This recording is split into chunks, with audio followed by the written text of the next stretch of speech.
After 11 days lost in the woods, a missing camper is found safe. Beautiful September-like weather controlling central and eastern Kentucky. I'll tell you how long that sticks around in just a moment. And it's back to class for thousands of students in Lexington and several other cities. We'll catch up with the new superintendent of Fayette County Public Schools on his first day of school. Tracking, alerting, protecting. This is WKYT News at 4. Good afternoon, I'm Jennifer Palumbo. It's a picture-perfect day in the bluegrass that feels more like September. Here's a live look at downtown Lexington where it is sunny and 77 degrees right now. Chief Meteorologist Chris Bailey has a first look at the forecast. And Chris, what a great day. Yeah, it really is. No matter what your flavor is to get outside and take advantage of a day like this, whether you're in the downtown area or you're out doing a little bit of yard or field work. Right now across from the station, we've got I have some folks who are out there making a little hay right now. As you can see, we had the cutting just a few days ago, all this dry weather. So why not get out there and take care of the lawns, take care of the hay fields, and folks are doing just that. Upper 70s in most areas now, northwesterly wind at 10 miles per hour, giving us the very nice weather across central and eastern Kentucky. Can't be too stingy with this. We're sharing it with much of the Ohio Valley, parts of the Tennessee Valley, that courtesy of our cold front that made its way through here a couple of days ago, defended with nothing going on throughout the entire region. That is certainly some welcome news. We look at our sky cams. We noted the Lexington sky cam. We look good into Richmond. How about Georgetown? Mix of sun and clouds here into Frankfort as well. Upper 70s to around 80 in much of the area. Our September preview rolls on with more in the way of some nice temperatures. But Jennifer, I do have at least a threat for a couple of thunderstorms in the 7-day forecast here in 15 minutes. We're tracking a breaking news alert out of Garrett County this afternoon. One person is dead and 2 others injured from a crash in Garrett County. It happened this afternoon just north of Lancaster on US 27 near Kentucky 34. Police say a car ended up underneath a tractor trailer after it pulled out in front of the semi. Phil Pendleton is live on the scene with the latest. Phil. This is the intersection of US 27 and 34 just in front of me. The part where the accident actually stopped is about a football field's distance behind me. You can actually still see the tractor trailer down there.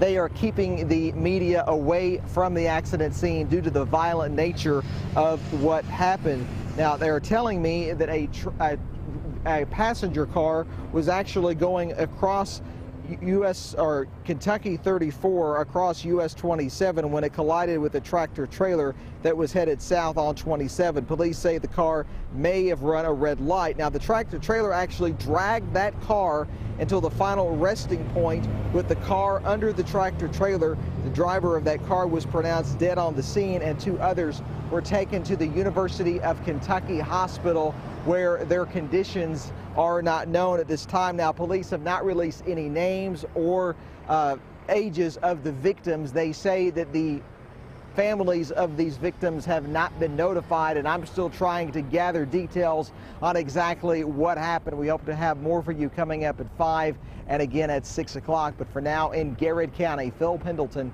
WKYT. Police are using the northbound lanes of US 27 south of the 34 intersection for both north and southbound traffic. They say the road should reopen about 5 this afternoon. It's an incredible story of survival. 11 days after he went missing, a hiker lost in the woods has been found alive. Josh Atkins disappeared during a family camping trip on August 1st. Just before noon today, Wolfe County Search and Rescue told us a driver spotted Atkins walking along the mountain parkway. Rescuers say he told them he'd been roaming the area the entire time, surviving on his own, and had barely eaten. Sam Smith is in Wolfe County with details. It's our top story at 4. The family of Josh Atkins tells me the fact that he's been lost in the Red River Gorge for 11 days and he was found safe today is a miracle. This morning, Atkins was spotted walking along Old Highway 15 in Wolfe County. Ronnie Halsley of Halsley Meat Processing thought he spotted him. Ronnie went back to his shop, grabbed a missing person flyer and his son Chris, and drove back out to where he thought he spotted Atkins. And sure enough, it was him. Atkins got in their car and they called 911 and Atkins' family. a coincidence. We was at the right place at the right time and found him before, you know, he went back in the woods and maybe got lost again. The parking lot of their shop was the scene of their reunion. Adkins was checked out by first responders, and other than a high heart rate, he's fine. His family took him home, where he's now resting. His family says now that he's been found, they'll spend the next couple of days spending as much time with him as possible. In Wolfe County, Sam Smith, WKYT. During the 11-day search, more than 100 searchers from 25 Kentucky agencies were involved. Also making news at 4, new developments in a bourbon heist. The Franklin County Sheriff says more stolen bourbon was recovered last night, including barrels and sealed bottles of Pappy Van Winkle. Today, a judge heard more in the case of one of the largest bourbon theft rings in state history. The suspects are accused of stealing more than $100,000 in bourbon from Buffalo Trace and Wild Turkey distilleries. Sheriff Melton says people who bought the barrels are cooperating with the investigation, and he believes more stolen bourbon is out there. You're much better off to come in now and cooperate and turn that in. Right now, the Commonwealth Attorney is not going to pursue any charges. If you cooperate with it, you'd be considered a cooperating witness. Sheriff Melton has said all of the bourbon not in sealed containers will have to be destroyed. We'll have more details on what was recovered coming up on WKYT News at 4:30. One of the 77-year-old Lexington twins charged with sexually abusing young children in the 1970s has accepted a plea deal. Commonwealth's attorney Ray Larson tells WKYT Jack Cassidy pleaded guilty to 9 counts of sex crimes involving 6 victims from 1970 to 1976 when he was a Boy Scout troop leader. Jack Cassidy is set to be sentenced in October. That's when his brother Jerry Cassidy will also be in court. He was too sick to appear today. The first day of school is coming to a close for students in 10 central Kentucky districts, including Fayette, Jessamine, Franklin, and Madison counties. The new leader of Fayette County Public Schools had a busy day. Some students got a surprise visitor. New Superintendent Manny Kalk rode the bus this morning with students headed to Mary Todd Elementary.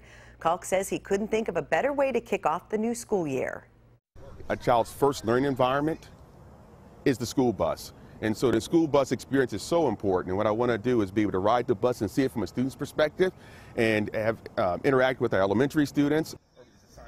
Kalk made stops at different schools throughout the day.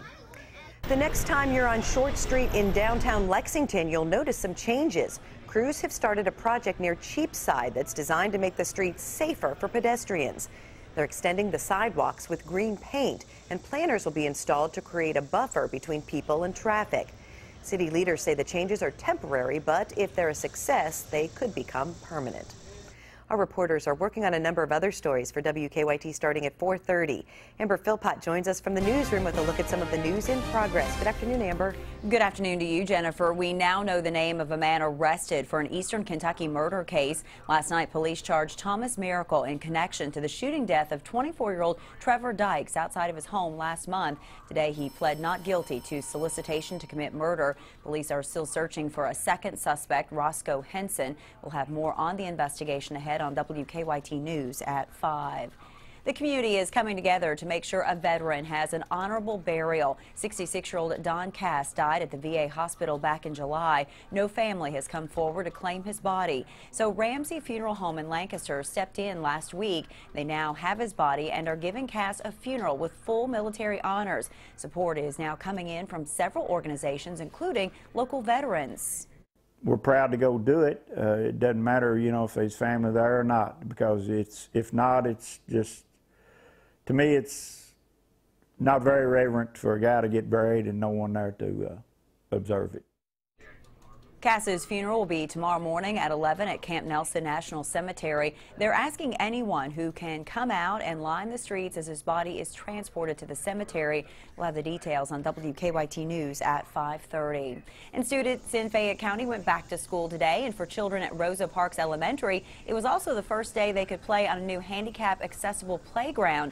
The new area includes a ramp designed for students in wheelchairs and has a special surface that differs from the standard playgrounds that have wood chips. We'll have more on the new features coming up on WKYT News at 4:30.